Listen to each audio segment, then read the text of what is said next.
Boston Celtics versus the number 5 seeded Dallas Mavericks. We just finished Game 1 in Boston last night, and if you happen to miss the game, well, don't worry, I'm going to do a quick recap of the game progression and who I think was the most notable on each team and how they performed. So, if you enjoy content like this, feel free to like, comment, or subscribe to the channel, and yeah, let's get right into it. So, to give you some context going into this series, the Celtics, they were the number 1 seeded team in all of the NBA for the entire season. They finished with the best record. They had the best offensive efficiency of any team in NBA history. And yeah, they've been pretty good. I think 64 wins this year. And then on the other hand, you have the Dallas Mavericks, who, finished 5th in a very, very tough West. And they had a very difficult path to the finals. They beat the number 4 seeded LA Clippers with Kawhi Leonard, James Harden, Paul George. Then they went on to face Shai Gilgeous-Alexander and the 1 seeded Oklahoma City Thunder. And then most recently, the Minnesota Timberwolves and their number 1 rated defense in the NBA. And so after dismantling all of these teams, they've made it to the finals. The Boston Celtics, on the other hand, they were very dominant in the regular season, and they have continued to dominate in the playoffs, beating the Miami Heat in 5, beating who did they play in the next round? The Cleveland Cavaliers, I think, also in 5, and then beating the Indiana Pacers in 4. Some people are a little less thrilled with their success because each team has had a little bit of injury. Jimmy Butler was out for the Heat. You had, for the Cavs, Donovan Mitchell missing a game or 2, and then Tyrese Halliburton missing a game in the Pacers series. But either way, very enticing finals matchup. Game 1 happens last night, and one of the big questions heading into this game is, how is Kristaps Porzingis doing? Towards the end of, I forget which series it was. I think it was at the end of the Heat series. Kristaps Porzingis injures his knee, and he is out for the next 2 series completely. And so the plan for the Celtics is to bring him off of the bench. So that is basically everything heading into this game. The game starts, and for the first couple minutes, it's very evenly matched. You have both teams trading buckets. It's all calm, fine, and dandy. I believe the Mavericks were leading at the very beginning of the game. They got a lead 15-14 in the first quarter, and then that's when the tide started to shift. You have Kristaps Porzingis, he checked into the game, and obviously there's a lot of questions about how's he going to do. He hasn't played in 38 days. He's missed like 10 straight postseason games. This is the first time he's ever played not in the first round of the playoffs. How is he going to perform? And he really rose to the occasion. Kristaps Porzingis starts playing absolutely lights out basketball. He is, matching up with Jaden Hardy and Josh Green, and this guy is pulling up right in their faces. He is hunting the mismatch and shooting straight over them, and it's bottom of the barrel each and every time. I don't think I saw him miss for like 5 straight shots. And they're pushing the pace. The Celtics start going really fast, and then the Mavericks try to keep up with it. So Boston is pushing, they're having like 5-6 passes, and then it goes to a shot that is going in. Everything is going in for Boston, it feels like. On the Mavericks, on the other hand, they're getting hounded on defense. Not a lot of 24-second violations, but they can't keep up with the pace. It feels like they're going up, they're rushing their shots, they're taking poor shots, and then they've tried Kristaps Porzingis a couple times, and he just met them at the rim, blocked. And so all of a sudden, this is the Kristaps Porzingis show. It's unbelievable. He's pulling up from 30 feet out, swishing the threes. It has become a Kristaps Porzingis legacy game. And so with that, the lead starts getting further and further ahead. What was once a 1-point game in favor of the Mavericks quickly inflates into a 29-point lead in favor of the Boston Celtics. And this is just in the second quarter of the game. So things are looking bad. Things are looking really bad for the Mavericks. And yeah, if you had the chat on, I don't pay for these games. I watch these games on sites and things like that, and you can see people in the chat going crazy.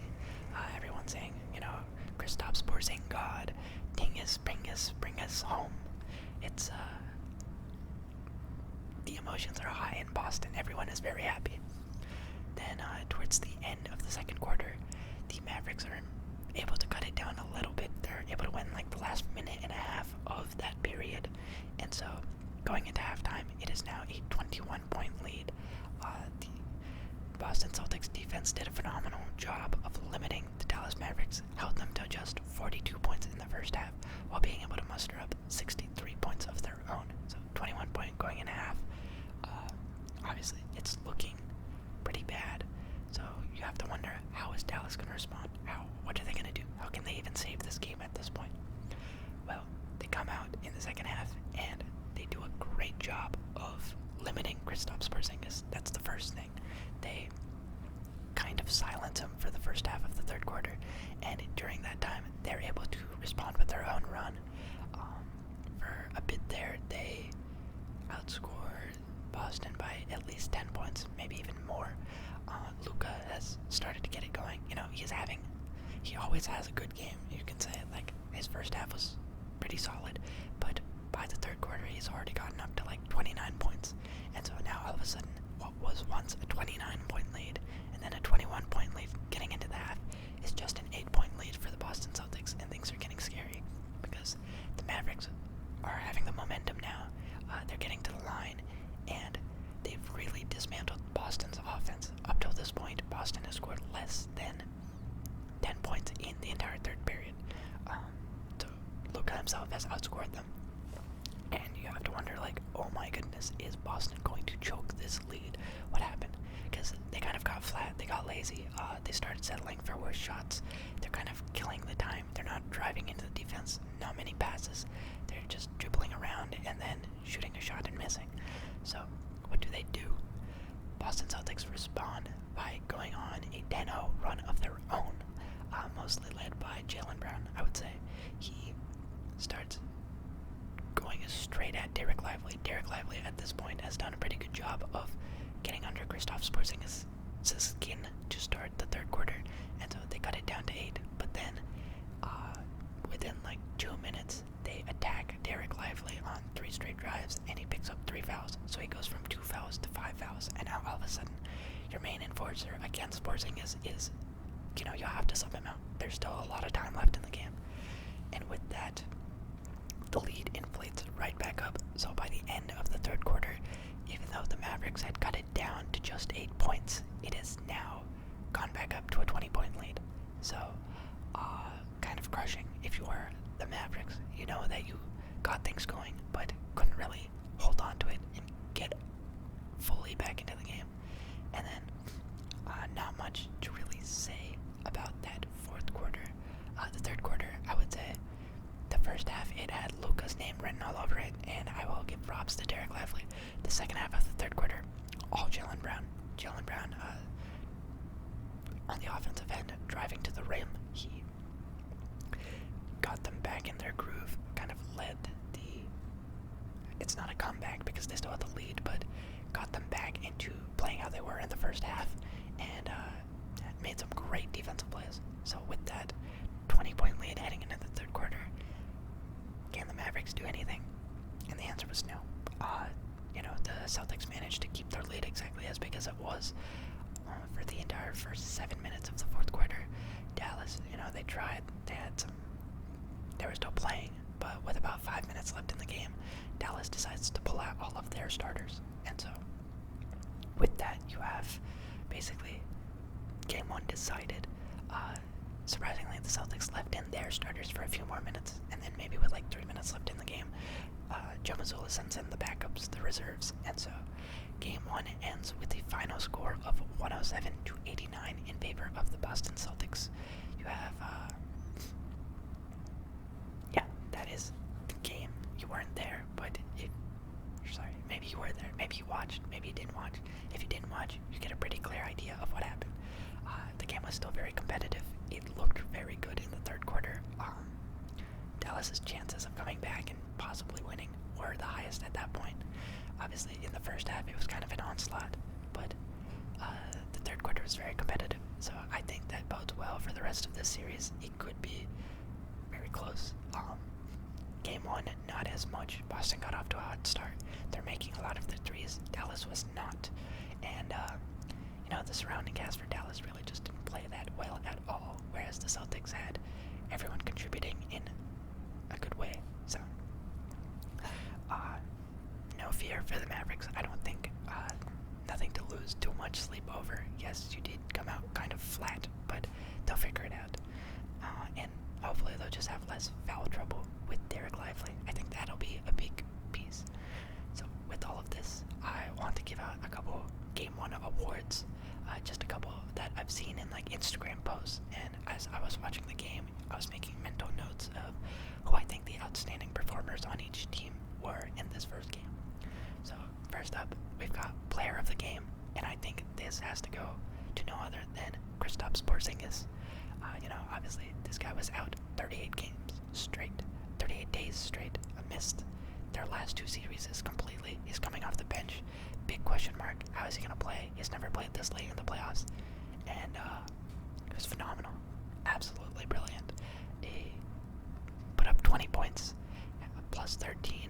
He had 3 blocks, 6 rebounds, perfect from the line, and very efficient, 2 of 4 on his 3-pointers, 8 of 13 from the floor. Obviously, he had a much quieter game in the second half than he did in the first, but that first half was all they needed to get that giant lead and get going. So I will give Player of the Game to Kristaps Porzingis. He played phenomenally. And then we have the LeBron Player of the Game. This is an award I've seen given to the best player on the losing team. And so that will have to go to Luka Doncic. He really was the only reason the Mavericks were hanging around in this game. The other Mavs were a bit of a disappointment. You've got Luka putting together a very nice stat line of his own, though. Put up 30 points, 10 rebounds. Not that efficient from the floor, but he was really the only one producing. No one else on the Mavericks had even more than 14 points. So, he can only do so much. Very interesting thing to note, for the Mavericks, Luka only had 1 assist in this game, and he averages close to like 9 or 10. The Mavericks as a whole did not have very many assists at all. They finished the game with 9 assists to Boston's 23, so that is something that they will definitely have to look to improve on in game 2. After that, we have the X Factor Awards. These are the difference makers for each team, the ones that really stepped up, and maybe they weren't the best player on their team, but they really played a huge part in their team's performance. And so for the Boston Celtics, I will give the X Factor Award to Jaylen Brown. Jaylen Brown had a very solid game all around. Put up 22 points in his time on the floor. 22 points in 37 minutes. He shot 7 of 12 from the field, 2 of 6 from 3. Free throws, I think, was probably his worst aspect in this game. He shot 11 free throws. He was getting to the line consistently, but 6 of 11 on those. So you're going to want to capitalize on those free throw opportunities. He also finished with 6 rebounds and 2 assists. But really defensively is where he stood out in that third quarter, getting them back in the game. Like Boston, all of a sudden running out of steam. They looked tired. You don't want to choke. Once you give up a 29-point lead, you are kind of playing from behind because you have that mental weight of, oh my goodness, are we gonna choke? And then you play more scared. So defensively, he really stepped up. There was back-to-back possessions where he got a block, then he broke up an alley-oop, and then he got another block. So as they were going on their run to end the third quarter, a lot of that had Jaylen Brown's name written all over it. He also finished with 3 blocks and 3 steals. So huge on the defensive end, very solid on the offensive end. He finishes as Boston's lead scorer in Game 1. So great game by Jaylen Brown. And then for the Dallas Mavericks, I will give the X Factor Award to Derek Lively Jr. If you look at his stat line, it won't look the most impressive. Obviously, he finishes with 2 points, 5 personal fouls, 1 steal, 1 assist, 5 rebounds. So it's not looking that good, but you have to consider he took one shot. He was 1 of 1 from the floor, 0 of 2 on free throws, so you're going to want to clear that up. But I think that they did figure out something pretty big at the early parts of the third quarter. They had Derek Lively on Kristaps Porzingis, and he was playing very aggressively. He was really getting all over Porzingis' face, and you could see constantly Porzingis was trying to shed off of him. He was trying to shed Derek Lively, and so until they started attacking him and he picked up the fouls, that was really working. So yes, he wasn't very productive in this game. His stat line doesn't look good at all, but I think he will play a very key factor going ahead in this series because they don't want every game to be the Kristaps Porzingis show. They're going to have to shut him down somehow, and I think Derek Lively is the key for that. So hopefully he's able to get more minutes in game 2. He finished with just 18 minutes, but obviously 5 fouls, you have to play safe. And yeah, that is about all. You might be wondering, what about the other stars? What happened to Kyrie Irving? Well, before this game, Drew Holiday was asked, how do you even guard Kyrie Irving? What are you going to do? And to the media, he responded, pray.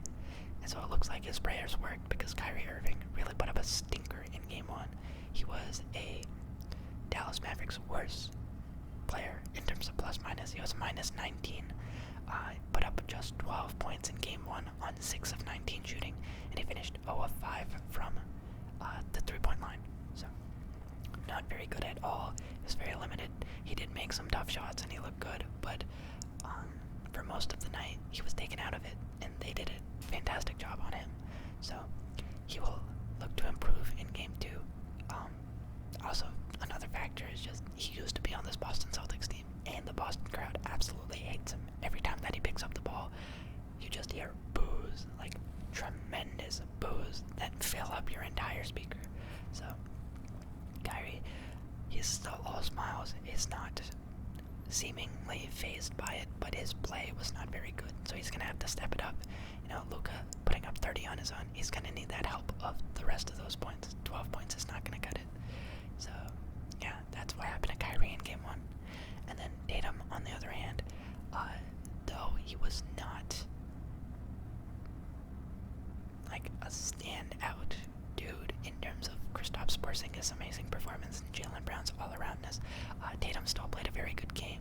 He led the Celtics in minutes, played 42 minutes in game 1, and was pretty solid on both ends of the floor. He finished with 16 points, 11 rebounds, 5 assists, was shooting 6 of 16 from the field, 3 of 7 from the 3-point line, and 1 of 2 from free throws. I do think that he took his foot off the gas a little bit at the beginning of the third. He wasn't driving as much, but when he drives, it really opens up the Celtics offense because he'll drive in and they'll smother him. There's no way he's going to get those easy layups and things like that. So they have 2, maybe 3 guys meeting him at the rim, but he's very good at kicking it out after that, and then they get a couple extra passes, and that really opens up Boston's offense. So he did a great job of that. Was very good on the rebounds, and yeah, he was facilitating. All throughout the first half, Tatum was definitely making an impact on the game. He wasn't running it up on the score that much. I think he only took 9 shots in the first half, maybe even less. He was playing kind of quietly in terms of scoring, but as Anthony Edwards said, you can impact the game in a lot more ways than just scoring, and he wasn't that inefficient. So personally, I think he had a good game 1. The one thing that he will want to limit a little bit is the 6 turnovers. 6 turnovers was very high. It was a game high. No one else had as many as Tatum. So a little bit sloppy, but other than that, I would say a good game from him. And yeah, that about sums up game 1 of this final series. Game 2 takes place this Sunday, still in Boston. And yeah, we'll have to see how the Dallas Mavericks respond. If the Celtics can build on their 1-0 lead to take a 2-0 lead, they looked very good. It was still a 19-point victory at the end of the day. So everything is in their favor at the moment, but maybe the Mavs figure some things out, they scheme around it, and are able to tie up the series. We'll have to find out. So with that, I am ready to conclude this video. Thank you for watching. Once again, if you enjoy content like this, feel free to like, comment, or subscribe. And yeah, thanks for watching, and I will see you next time.